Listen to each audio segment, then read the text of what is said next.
बोले श्री राधा वल्लभ सरकार की जय। सद्गुरुदेव भगवान की जय।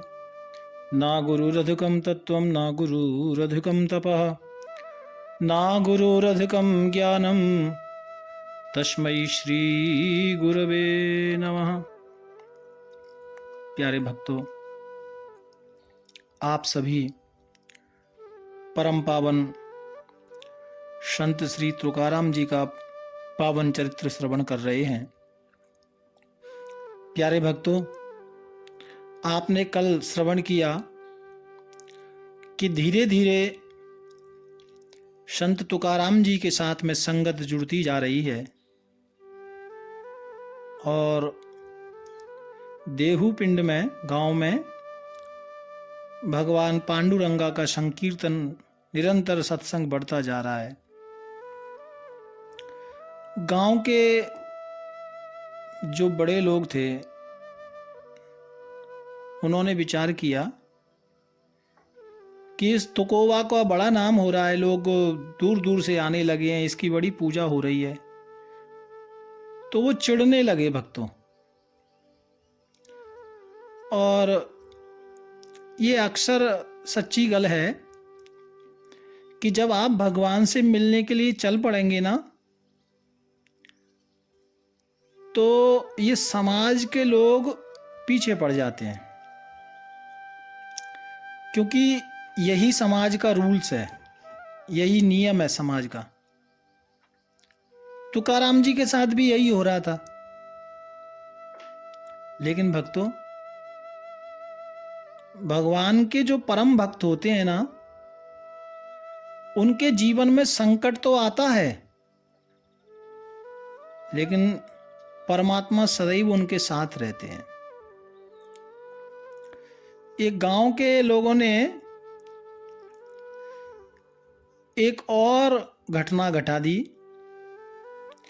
कहते हैं एक जगह सत्संग हो रहा था मंदिर में, वृक्ष के नीचे,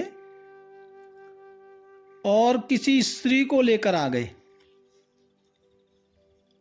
वहां कीर्तन हो रहा था, पांडुरंगा पांडुरंगा पांडुरंगा जय विठ्ठल पांडुरंगा का। स्त्री को लेकर आ गए और भरी सभा में वो स्त्री आकर रोने लगी। कहती है कि ये तुकोबा झूठा है, चरित्रहीन है, ये सब बेकार है, ये ढोंग कर रहा है। सब लोग चौंक गए और आके वहां संगत के बीच में जोर जोर से रोने लगी। तो वो लोग भी आ गए जिन्होंने उस स्त्री को भेजा था। कहते हैं क्या हुआ क्या हुआ? बोलो ये तुकोबा, प्यार से संत श्री तुकाराम जी को तुकोबा भी कहते थे महाराष्ट्र में। तो कहती है तुकोबा झूठी भक्ति का ढोंग कर रहा है और इसने मेरे साथ छल किया है। इनका बेटा मेरे पेट में पल रहा है, बच्चा, और ये सब कुछ जो कर रहा है ढोंग है, ऐसा दोष लगा दिया बेटा। तो और वो स्त्री जोर जोर से रोने लगी, क्योंकि वो तो लोगों की चाल थी ना दोष लगाने के लिए। संत तुकाराम जी तो चुप रहे, कुछ बोले नहीं, क्योंकि संत को तो मालूम था कि ये इसमें सच्चाई नहीं है, और संत को विश्वास भी था कि ठीक है, जो कुछ जैसा भी होगा पांडुरंगा करेंगे। भक्तों, गांव के लोगों ने सबने आरोप लगाना आरंभ कर दिया। और ये समाज है, समाज किसी को छोड़ती नहीं है भक्तों। ये दुनिया वाले किसी को छोड़ते नहीं हैं भक्तों। सबने पंचायत लगा ली और पंचायत में फैसला किया कि इसने ये अपराध किया है। संत तुकाराम जी कुछ बोल नहीं रहे हैं। वो इसलिए नहीं बोल रहे हैं कि उनको लगता है कि भगवान की लीला है और शायद भगवान की ये इच्छा है। देखो संतों का ये स्वभाव होता है, उनको लगता है कि अच्छा है या बुरा है ये मेरी भगवान की लीला है, ऐसा उनका विश्वास होता है। और यही विश्वास होना ही साधुता है। भक्तों, संत तो चुप हैं, कुछ बोल नहीं रहे हैं। तो लोगों ने फैसला किया, पंचायत जोड़ ली कि भाई ये झूठा है, अपराधी है। सबने आरोप लगा दिए और कहा कि अब इनके लिए क्या करना चाहिए इनके साथ में। तो कहा कि भाई इन्होंने अपराध किया है तो इनको पूरे पिंड में काला मुख करके गधे पर बिठा के घुमाओ। और भक्तों, गांव वालों ने इतना बड़ा, जो वहाँ बड़े बड़े जो पढ़े लिखे लोग थे, इतना बड़ा अपराध किया कि ऐसे महापुरुष को गधे पर बिठा दिया। लेकिन संत तुकाराम फिर भी कुछ कहते नहीं। वो तो यही सोच रहे हैं कि आज पांडुरंगा की इच्छा है कि मुझे इसकी सवारी पर गांव की सैर करा रहे हैं, कुछ बोले नहीं। बाद में जब ये अपराध लोगों ने कर दिया तो भक्तों, सांध्य वेला में जब ये अपराध हो गया, सांध्य वेला में जो स्त्री थी ना, उस स्त्री के अंदर दाह प्रकट होने लगा।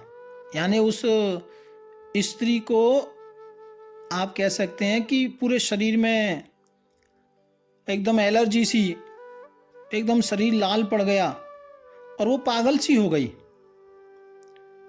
2-4 मिनट तो उसने सोचा कि ये पता नहीं क्या हुआ, लेकिन जब 1-2-4 घंटे हो गए तो उसके मन में विचार आया कि हो ना हो, मैंने एक संत का अपराध किया है, मैंने एक भक्त का अपराध किया है, एक झूठा दोष लगाया है, ये उसी का परिणाम है।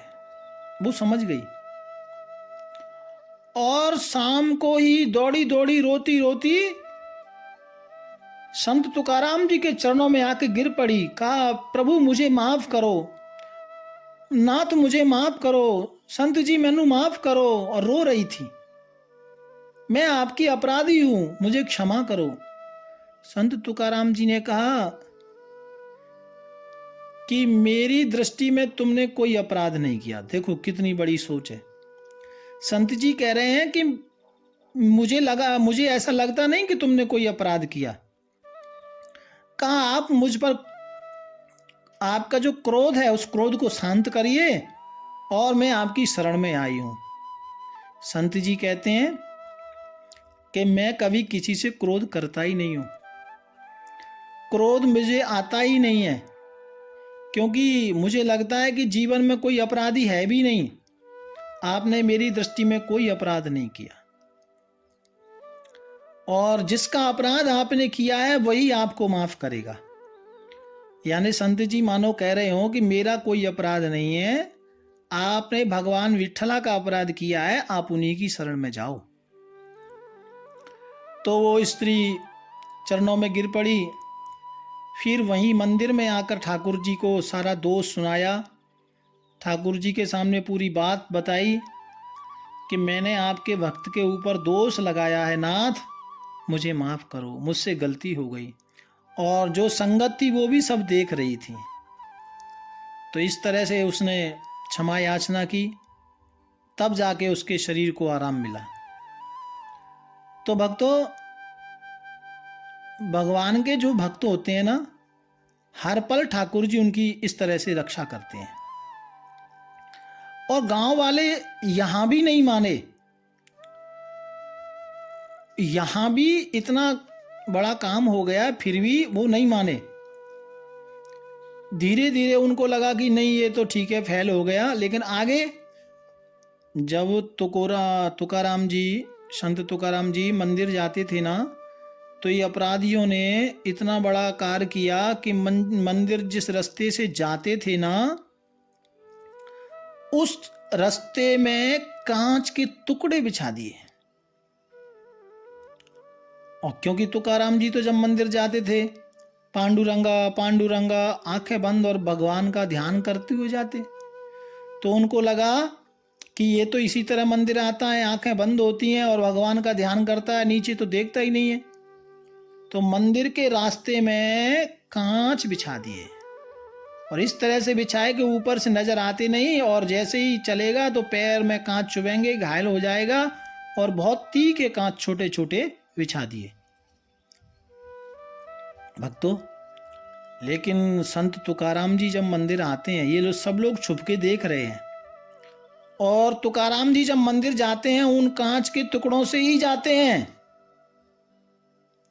लेकिन भगवत लीला, भगवान की लीला, वो कांच के टुकड़ों पर तुकाराम जी ऐसे चल रहे हैं जैसे किसी ने फूल बिछा दिए हो।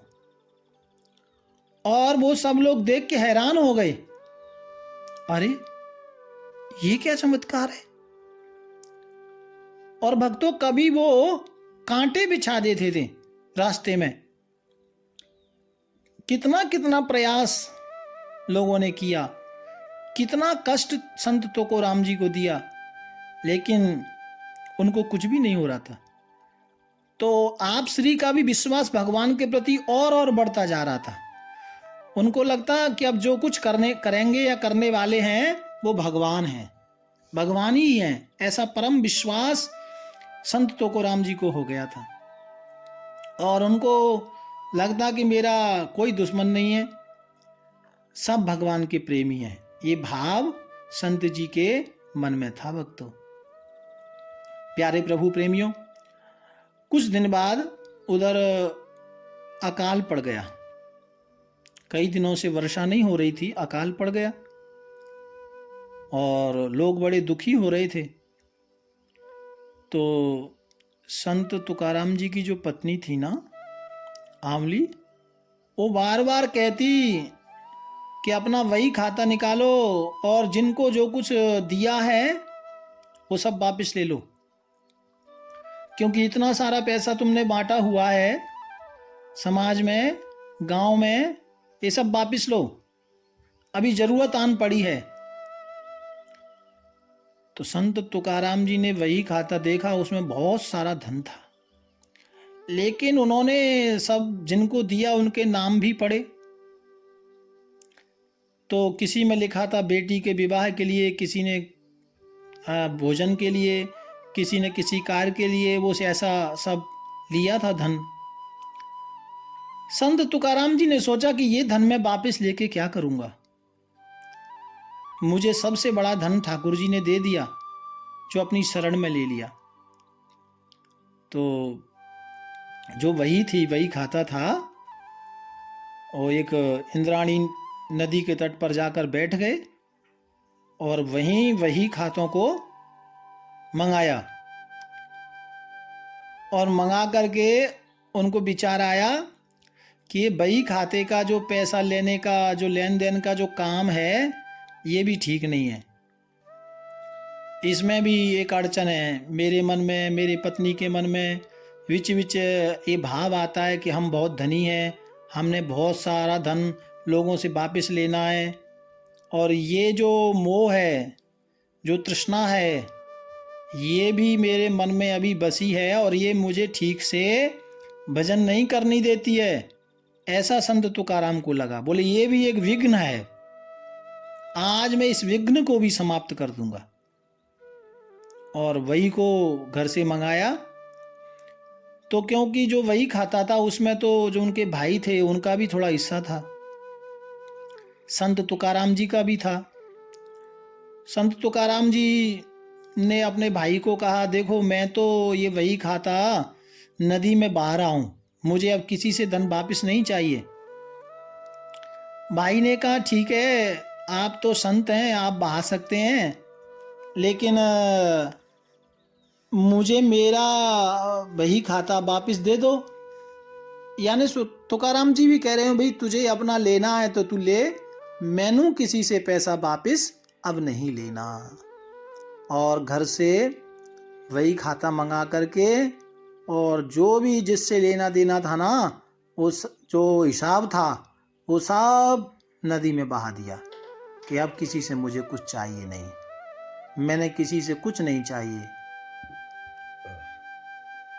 ऐसा भाव संत तुकाराम जी के मन में प्रकट हो गया भक्तों, और सब कुछ जो हिसाब था वो नदी में बहा दिया। अब तो और ज्यादा भगवान का भजन करने लगे, क्योंकि भगवत कृपा तो थी ही, सूक्ष्म दर्शन भी ठाकुर जी का मिल गया था और बड़ी आनंद की अनुभूति तुकाराम जी को हो रही है। धीरे धीरे भगवत कृपा से, भगवान की आज्ञा से ही मानो, संत तुकाराम जी के मुख से अभंग निकलना आरंभ हो गया। भक्तों, मैं आपको बताऊं, अभंग का मतलब होता है भगवान के पद, है ना, भगवान की लीला, भगवान के प्रति ज्ञान, भगवान के प्रति भक्ति, संसार में कैसे रहना, ये सब अभंग, वो महाराष्ट्र में अभंग कहा जाता है। जैसे गोस्वामी तुलसीदास बाबा ने चौपाई लिखी, सूरदास जी ने पद लिखे, ऐसे ही संत तुकाराम जी के मुख से अभंग निकलना शुरू हो गया और अपने आप मुख से निकलने लगे, पद निकलने लगे, अभंग निकलना आरंभ हो गया। पहाड़ी पर जाके बैठ जाते और जो पुराणों में लिखा है, जो वेदों में लिखा है और जो शास्त्रों ने लिखा है, वो सब महाराष्ट्र की भाषा में अभंग निकलना आरंभ हो गया। मानो ठाकुर जी की ही इच्छा थी कि तुम महाराष्ट्र में भक्ति को जागृत करो, और उसके लिए ये अभंग प्रकट होने लगे। प्यारे प्रभु प्रेमियों, अभंग निकलने लगे, लोग सुनते थे, श्रवण करते थे, और जो संग साथी थे वो तुकाराम जी के मुख से जो अभंग निकलते ना, उनको लिखने लगे, रचना करने लगे उनकी। प्यारे प्रभु प्रेमियों, अब तो और महिमा संत तुकाराम जी की बढ़ने लगी। दूर दूर से लोग सुनने आते थे, दूर दूर से लोग संत जी का सत्संग श्रवण करते थे। और अभंग भक्तों बड़ी सुंदर रचना है, क्योंकि महाराष्ट्र की भाषा में है, इसलिए मैं ज़्यादा उनका अर्थ कर नहीं सकता, पर आप इतना समझ लो कि एक एक अभंग ऐसा मुख से निकला कि जीवन में व्यक्ति यदि 2-4 अभंग ही अपने जीवन में उतार ले संत तुकाराम जी के, तो उसका जीवन सफल हो जाए, क्योंकि वो तो साक्षात ठाकुर जी ही मुख से बोल रहे थे भक्तों। और तो जब ये बात फैलने लगी तो गांव के जो पुरोहित थे, जो पंच प्रधान थे, उन लोगों ने सोचा, अरे ये ऐसे कैसे कर सकता है। उनको लगा कि ये अभंग की रचना करके ये वेदों का महत्व कमजोर कर रहा है, शास्त्रों का महत्व कमजोर कर रहा है, ऐसा उनको लगने लगा। प्यारे भक्तों, तो उस जमाने में एक सबसे बड़े वहाँ जो विद्वान थे, वो पंडित परशुराम जी, वो बहुत बड़े विद्वान थे, वेद को जानने वाले थे, कर्म कांड को जानने वाले थे।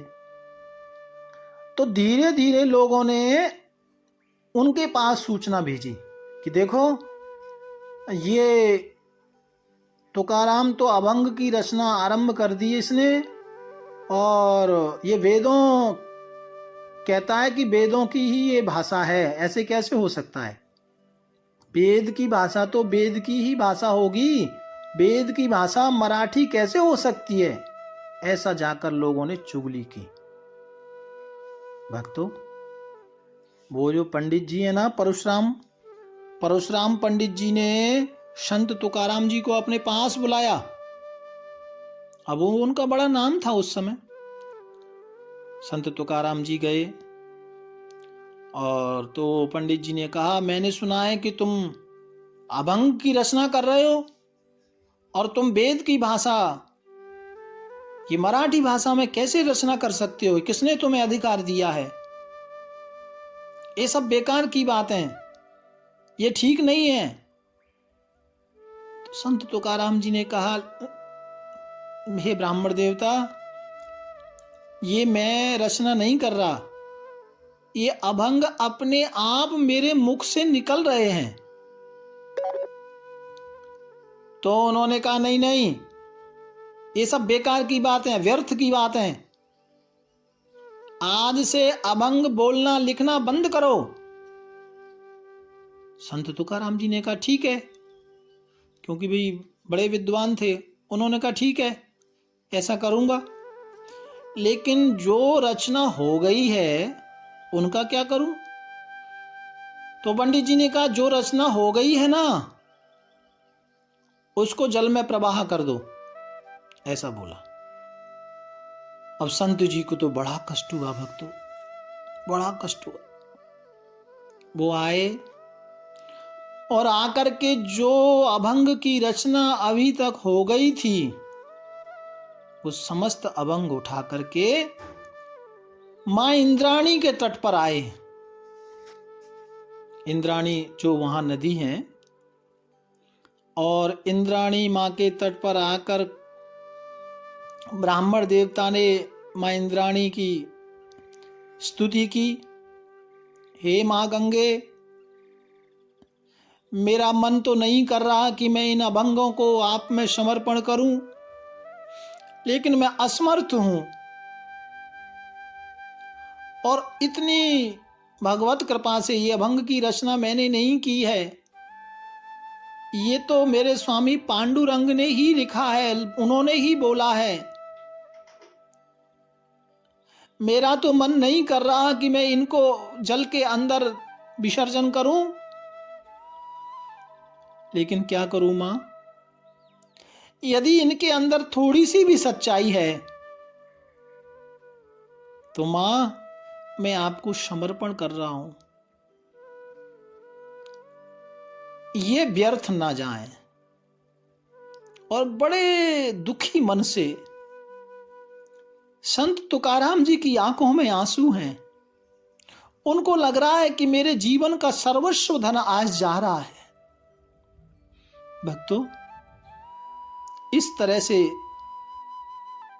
मां इंद्राणी का निवेदन करते हुए, और सब लोग रो रहे थे, भक्तों की भी आंखों में आंसू थे, और जो उनकी पत्नी थी आंवली, वो भी कह रही थी कि ऐसा मत करो, ऐसा मत करो, ये महान चीज है। संत तुकाराम जी कहते हैं, इसमें कुछ नहीं है, केवल कीर्तन का सार है, और मैं मां इंद्राणी को ये दे रहा हूं। यदि इसके अंदर कोई गलत चीज नहीं है और ये सत्य है, भगवान की ही वाणी है, तो मां मुझे वापिस करना, अन्यथा अपनी अंदर इसको समावित कर लेना, समा लेना। इस तरह से निवेदन करके संत तुकाराम जी ने वो जो अभंग है ना, अभंग, उस रचना को मां इंद्राणी नदी में बहा दिया। मानो जीवन में कितना बड़ा पहाड़ टूट रहा हो भक्तों, बड़ा दुखी मन है। बहा तो दिया, लेकिन नदी किनारे वहीं एक चट्टान पर, जंगल में पेड़ के वृक्ष के नीचे बैठ गए, अनशन किया कि यदि इनमें कोई सच्चाई है तो ठाकुर जी इनको आप वापिस करो, और यदि इनमें कोई सच्चाई नहीं है तो फिर ये मुख से आए क्यों। और वहीं बिना खाए पिए सब कुछ भगवान का चिंतन करने लगे, भगवान की स्तुति करने लगे। प्यारे प्रभु प्रेमियों, 13 दिन तक संत तुकाराम जी ऐसे ही बैठे रहे, बिना कुछ खाए पिए, बिना कुछ खाए पिए ऐसे ही बैठे रहे। और 13 दिन बाद भगवान पांडुरंगा ने दर्शन दिए। और कहा, तुकोबा तुम निराश ना हो, तुम्हारे अभंग बिल्कुल वैसे ही हैं जैसे तुमने बोला लिखा, आप निश्चिंत रहो, वो डूबे नहीं है। अच्छा देखो भक्तों, जल में अर्पण कर दिए और जिस स्याही से वो लिखे थे वो जल में खराब होने वाली स्याही थी, लेकिन 13 दिन तक वो अभंग पड़े रहे, ना वो पत्ते कागज गले, ना स्याही ने कुछ गड़बड़ किया, जैसे की तैसे। तो भगवान की लीला थी। भगवान ने तुकोराम जी को कहा कि आप निश्चिंत रहिए, वो जो आपके अभंग हैं वो आपको माँ इंद्राणी के द्वारा प्राप्त होंगे। ऐसा स्वयं ठाकुर जी ने आकर संत तुकाराम जी को बताया। भक्तों, संत तुकाराम जी का तो और दृढ़ विश्वास हुआ, ठाकुर जी का जो दर्शन हुआ, तुकाराम जी तो खुशी के मारे झूम उठे। और जब वहां गए नदी किनारे तो देखा मानो मां साक्षात इंद्राणी ने ही अपनी गोद में उनको रखा हो, और देखा तो वहां पर वो अभंग जो रचना की थी वो सब वहां से प्राप्त हुए। इधर जिस पंडित जी ने, परशुराम पंडित जी ने कहा कि इनको बहा दो, वो गए थे किसी तीर्थ में स्नान के लिए, तो उनके शरीर में आग जलने लगी। आग भक्तों, वो जल में स्नान करते, उतना ही वो आग, वो दाह और प्रकट होने लगा। तो उनको लगा अरे भी ऐसा क्या अपराध हो गया मुझसे। तो उन्होंने जो संत नामदेव जी थे उनका ध्यान किया, उनके मंदिर में निवेदन किया कि ठाकुर जी मुझसे क्या अपराध हुआ है। तो वहां से इशारा मिला कि तुमने एक संत के अपराधी हो और तुमने एक संत को कष्ट दिया है। और देहू पिंड की ओर उन्होंने इशारा किया कि आप उधर जाओ। और पंडित जी समझ गए कि मैंने संत तुकाराम का अपराधी हूँ। तो वो पंडित जी भी दौड़े दौड़े आए, संत तुकाराम जी की शरण में पड़ गए, क्षमा याचना की। पंडित जी रो रहे थे। तो संत तुकाराम जी ने कहा कि नहीं, आप मेरे अपराधी नहीं हैं, आपने मुझे सताया नहीं, मुझे कोई कष्ट नहीं है। और इस तरह से संत जी कह रहे हैं कि मेरा कोई अपराधी नहीं है। वो भगवान की शरण में आए। बाद में भक्तों, संत कृपा से उस शरीर का जो अग्नि थी, परशुराम पंडित जी के शरीर में जो अग्नि दाह प्रकट हुआ था वो शांत हुआ। बाद में वो भी संत तुकाराम जी के शिष्य बन गए और वह भी मंडली में रहकर अब भगवान का भजन करने लगे, भगवान का निवेदन करने लगे और संत जी के साथ संकीर्तन करने लगे। तो इस तरह से ये अभंगों की जो रचना है भक्तों, उससे संत तुकाराम जी वो भक्तों को सुनाने लगे, अभंग का वहाँ पाठ होने लगा। और वो पंडित जी भी फिर अभंग जो रचे थे ना उनको ही भक्तों को सुना रहे थे पढ़ पढ़ के। तो इस तरह से फिर सब जगह पांडुरंगा का संकीर्तन होने लगा। आगे किस तरह से संत जी की और लीला हैं,